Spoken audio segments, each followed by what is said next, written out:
يا مساء الخير على احلى ناس في الدنيا، عاملين ايه؟ يا رب تكونوا بخير.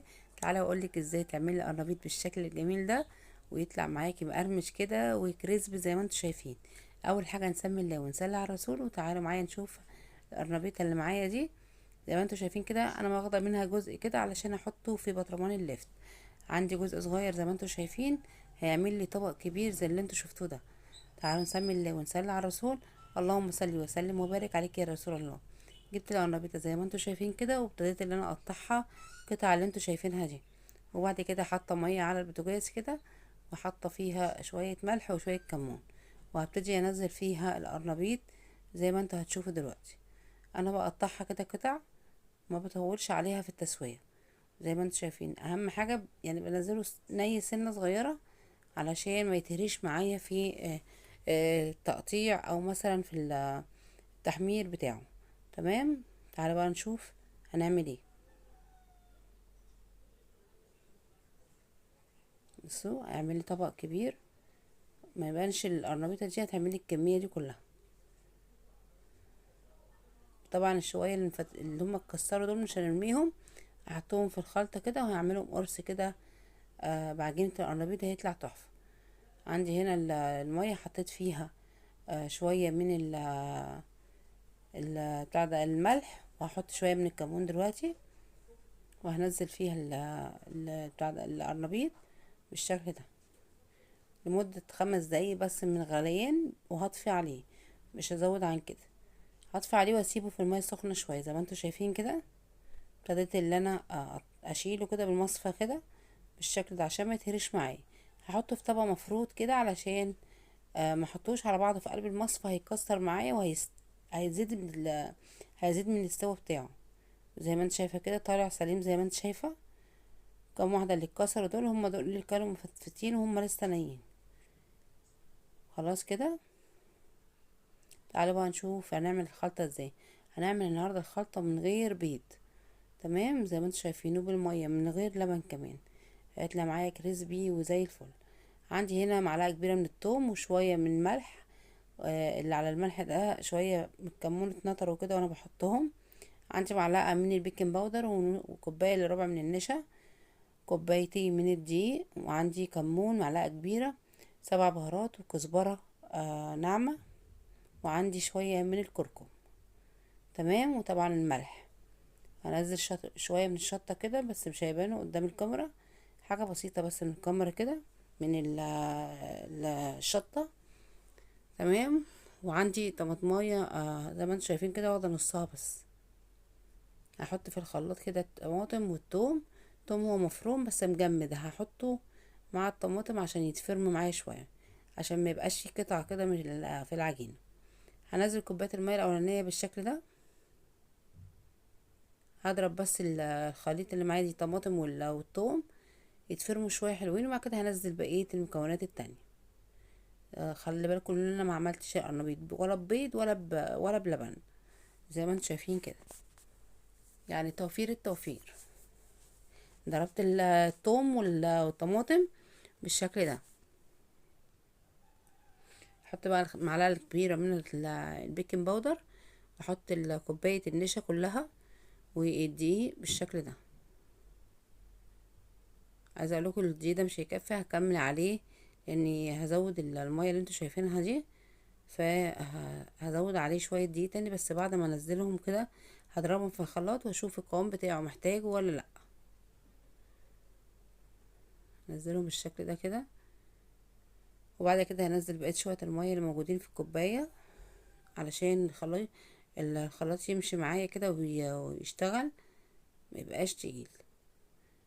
انزلهم بالشكل ده كده. بصوا عايزه اقولك ريحه العجينه تحفه من قبل ما احط الخضره.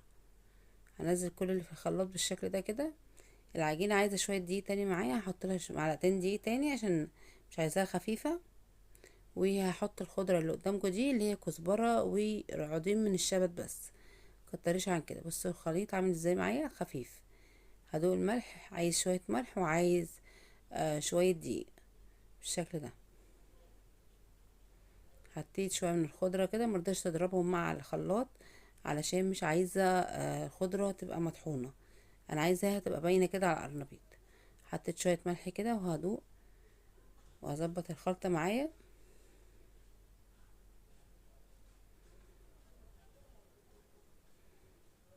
هقلب كويس عشان ميبقاش فيه اي تكتلات، واحط معلقة من الكركم تاني عشان عايزة العجينة تبقى مصفرة شوية. طبعا بره مبيحطوش بيض ولا لبن ولا اي حاجة، بيعتمدوا على البيكنج باودر وشوية من النشا والدقيق والكركم طبعا عشان اللون الاصفر. وبيبصوا بيبقى ريحته دي فايحة وجايبة اخر الدنيا. جبت هنا العجينة زي ما انتوا شايفين اللي انا عملتها، وجبت قطع القرنبيط بالشكل ده، وابتديت ان انا انزلها في العجينة كده، وانزلها في زيت سخن بالشكل ده. الزيت سخن معايا وطيت عليه شوية عشان ما يحرقليش القرنبيط وهو لسه ايه من جوه ما استويش بالشكل ده كده. اهم حاجة تقلبيها كويس وتشربيها من العجينة علشان متبقاش الزهرة بتاعة القرنبيط نفسها ما فيهاش عجينة. ابتدي اجيب تاني. انا النهارده عامله اكل شعبي كده، فعامله قرنبيط وفول بطماطم كده وبطاطس مهروسه. احلى اكل بصي ممكن تاكلي منه ما تشبعيش. احلى بقى من اللحمه والفراخ والكلام ده كله. بصوا انا طلعت هنا الطاسه الاولانيه زي ما انتم شايفين، ودي الطاسه التانية كده بالشكل ده. حابه ان انا انشفه شويه، مش عايزاه طري. وطبعا النشا بتقوم بالدور ده، بتخليهولك كريسبي كده وناشف ومقرمش. اهم حاجه يعني تظبطيه في التحمير بالزيت، ما تطلعوش لونه فاتح، تغمقي لونه شويه كده زي ما انت شايفه علشان يطلع لك اللون اللي هو القوام الناشف اللي انت شفتوه ده، اللي هو المقرمش بالشكل ده كده. القرنبيطايه بصراحه انا كنت مستقلياها لما كانت موجوده عندي في التلاجة، كنت جايباها على اساس ان انا اشيلها كده اخزنها، ولقيت نفسي عملتها بس قلت هتبقى قليله كده مش هتكفي حد. عايزه اقول لكم عملت لي طبق كبير بصراحه. بصوا القرنبيط عامل ازاي، ريحته بقى دي ريحته دي فظيعه. هسيبكم انتوا تجربوا الطريقه وتشموا الريحه اللي انا شماها. زي ما انتم شايفين الكميه ما شاء الله عامله ازاي، ده غير بقيت العجينه فيها حتتين تاني مرضتش اقليهم كلهم. بصوا الجمال عامل ازاي، احلى وانضف واحلى يعني. بص احلى طريقه قرنبيط ممكن تعمليها. طول عمري بعمل القرنبيط بالبيض واحط عليه لبن وحاجات كتير كده بنعملها، بس اتضح اللي فيه حاجات اسهل ممكن تطلع لك الحاجه نفس التيست والتقنيه اللي انتوا بتشوفوها دي كده بالشكل ده، وطلع لك الجمال اللي انتوا شايفينه ده. الطبق ده ما شاء الله ياكل عيله بحالها يعني، ويفيد كمان زي ما انتوا شايفين. عايزه اقول لك القرنبيط هش وكريسبي كده. بصوا هجيب لكم واحده اخبطها لكم، بس انا المشكله ان انا ما عملتش الصوت، نسيت افتح الصوت بعد ما منتجت الفيديو.